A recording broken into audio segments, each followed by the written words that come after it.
Welcome, hikers. This is a special one.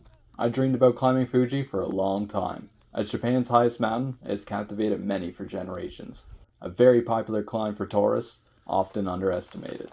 So today I'm making this video to highlight the beauty of the climb and to hopefully show how difficult it really is. From sunrise to sunset, 5th station to the 9th. Here's what you need to know. Before you start, whether you paid for a mountain hut or not, you need to buy a hiking pass. Now 4,000 yen, instituted quite recently, it helps pay for everything Fuji has to offer. Before you cross into the hiking territory past the 5th station, they will make sure you get your wristband. Whether you pay online or in person, when you check in at the 5th station, you will get it. Mount Fuji is 3,776 meters tall, but most people don't actually climb the majority of this.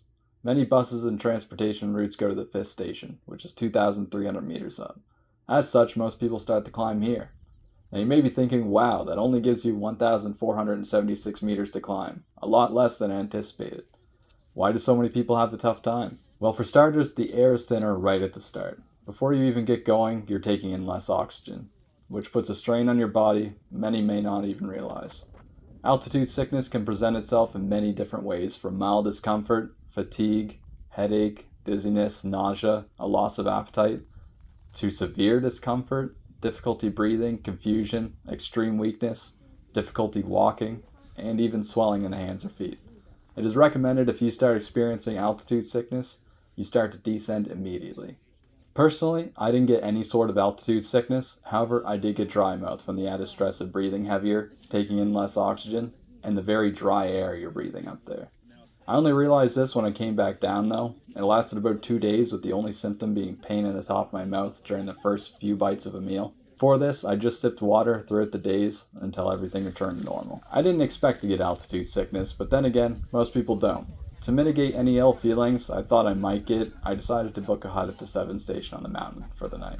You do have to book these huts well in advance. They book up very quickly. I'd suggest trying to get a hut higher up, possibly at the 8th station, but the truth is, a lot of the time you just don't have options. It took me about 3 to 4 hours to get from the 5th station to the 7th, taking plenty of breaks along the way. It's important not to push yourself too hard at this point and drink plenty of water. Remember, tomorrow your legs will feel the stress of today if you overwork them. And there is a lot more to do tomorrow than today. There is no rush. You're here for the experience, so take the time to experience it. Take pictures, videos, whatever, whenever.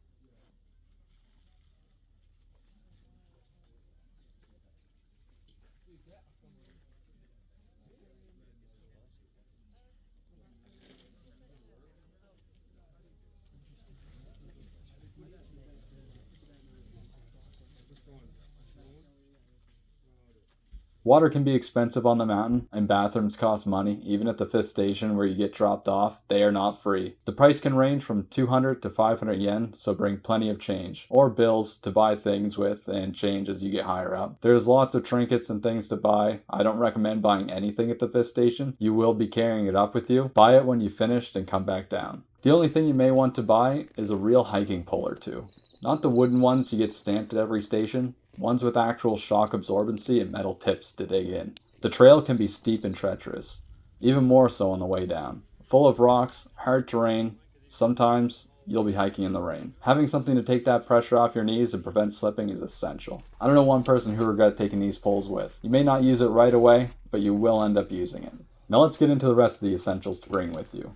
They include warm clothes, as the summit can still be freezing at night or early morning, even in July, rain clothes because of the constantly changing weather, and hiking shoes or boots. Ankle support is important. The constant shifting rocks and uneven terrain can be really stressful. Something to help your foot is nice. I chose to just wear hiking shoes and I regret it. My left ankle was feeling it for days afterwards. Food and water is important, however it weighs you down. If you can afford to spend the extra money, maybe just buy it along the way at the stations. Only picking up a couple bottles every station or so. If you took it with you, how much you actually need for the climb, it would be way too heavy. I drank about 10 500 milliliter bottles, plus some energy drinks. This would be too much weight and space in your bag. It's important to note here also, there's no place to leave your trash. If you buy something from the station and you finish it there, most are willing to take the container from you but this mostly applies to beer cans or noodle cups, etc. Anything you continue to climb with is now your responsibility. Another reason the huts are a great idea is they provide a dinner for you. They do offer a vegetarian option, but both meals, vegetarian or not, are very basic. Essentials only. Don't expect some grand 10-course meal here. Most people set out well before sunrise to catch the sunrise. This is called Goraiko, an honored tradition dating way back. However, even if you leave your hut in the night, climb the mountain in the darkness, you may not see the sunrise. Because of quickly changing weather, only about 20 to 30% of sunrises any particular year are visible on the summit. My advice would be, don't rush for this. It's not that important. Your climb is about you and what you experience. Besides, it would suck to rush for something you don't even get to see anyway. The hike up is hardest, for obvious reasons, but in the dark it's even more challenging. The trail gets congested because most people are aiming for sunrise from the huts, so leaving early can pose some extra risks. Also, not a lot of people realize this, but you will actually be climbing certain parts. It's not just a hike. Disclaimer here though, I'm talking about the Yoshida route, which joins up with the Tsupashiri trail a bit on the way down, but mostly Yoshida. If you're on the Yoshida route, it's actually a different trail than you take down. They don't make you climb down the same steep rocks you climbed up from. The down route is a lot steadier, quicker, and more moderated declines. The incline from the way up is so severe sometimes, it would be a great risk to come down in possible rain or slippery conditions. Only in emergencies or during a descent where it's your only choice, I would choose to go down from the rock climbing routes. Most of the time though, if you're closer to the descent trail, I would climb up to that rather than go down the way you came. So to summarize so far, bring the right clothes, a good hiking stick or two, and know your route. Bring enough food and water or enough money to buy it along the way. These things will absolutely make or break your hike. Most bottles of water are about 500 yen at each station, which isn't too expensive, but they can be more or less depending on which station you choose to buy from. Now let's talk about the fun parts of Fuji.